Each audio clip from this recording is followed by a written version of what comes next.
If you just happen to tune in, it could be Tuesday. I was telling you, if you just joined, I was telling the audience before, we could be preempted tonight, which is actually Thursday. This is Wednesday, October. This is Wednesday, it's October the 14th. Right. But we might not be seen until when? Until tomorrow. Tomorrow night. Sliding for tomorrow. In other words, we don't get on tonight. Just, this confusing people at home, Sure. depending on what day it is. Yeah. I'm saying it's Thursday, October 14th. Want the show to go out next Tuesday? We'll put it on next Tuesday. Whatever you want. I see. You got that deal with Star Search, huh? And how are you, spokesmodel person? Well, this has been a busy week. Oh, by the way, Michael and Con is here, Don Rickles, Michael Franks. A busy month in Washington, as you know. Presidential candidates are dropping out like ducks in a shooting gallery. We've lost Gary Hart. We've lost Joe Biden. Jesse Jackson's the front runner among the Democrats. A couple of the candidates have admitted that they've actually had premarital sex with their wives. Oh, isn't that terrible in this day and age? And poor George Bush is being called a wimp, and he's trying to tell him he's not a wimp. It's very interesting. We figure there's enough material in what's happening in Washington for a soap opera. So, that's right, friends. So once again, we present another episode in the continuing drama as the White House turns. 8 a.m. In a morning ceremony at the Rose Garden, President Reagan congratulates Michael Jackson for winning the highest honor from the Surgeon General's office, the Golden Glove Award for practicing safe handshaking.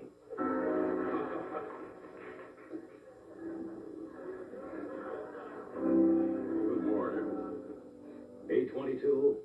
President Reagan is startled in the White House restroom by Margaret Thatcher. But then he is relieved when he realizes it's just his old Hollywood buddy, Milton Berle.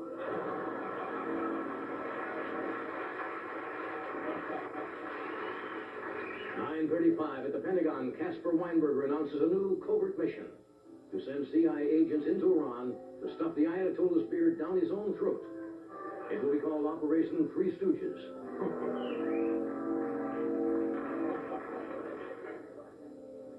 Not everyone's a winner.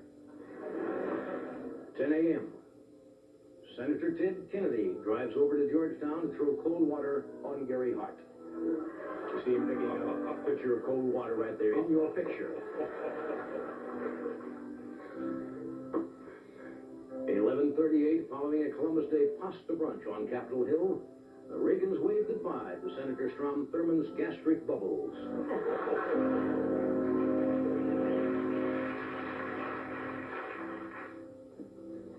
12 noon.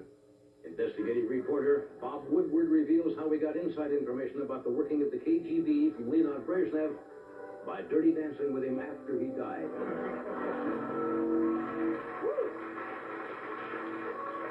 Meanwhile, up in New York, because we had a joke up there, Mayor Ed Koch's administration is rocked by a new scandal. Des Myerson's pet fish Rocco is arrested for taking worm kickbacks.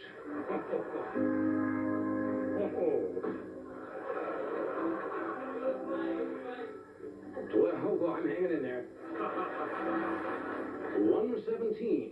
An embarrassed Joe Biden discloses that for the past 17 years, he's been carrying around Robert Kennedy's M&Ms.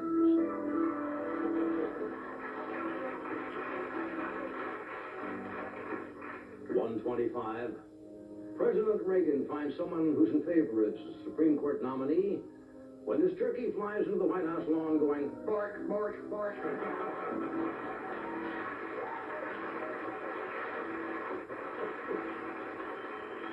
1:40, President Reagan, finally conceding defeat, introduces his newest Supreme Court choice.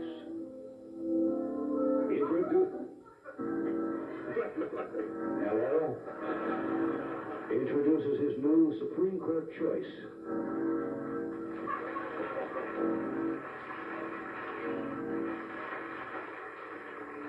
That damn organ is too loud.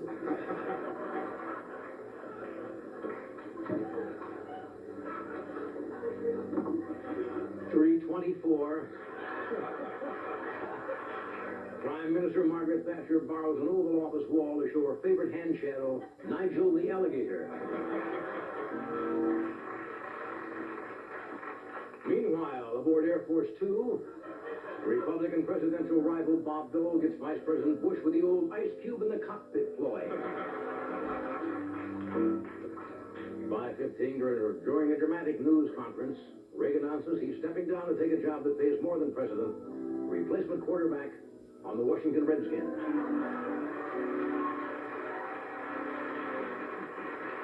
We'll have more of this.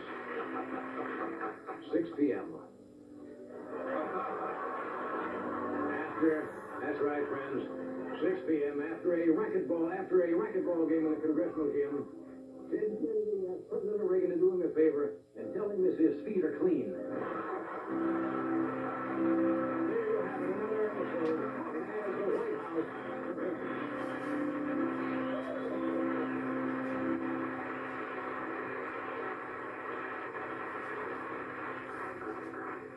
Want to try it again? What? No.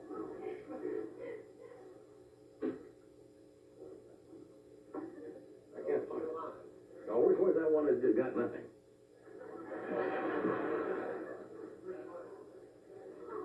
Somebody said, which one?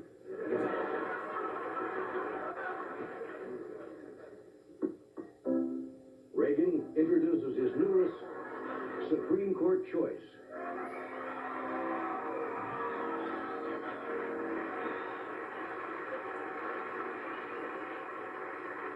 You could be bought so cheaply.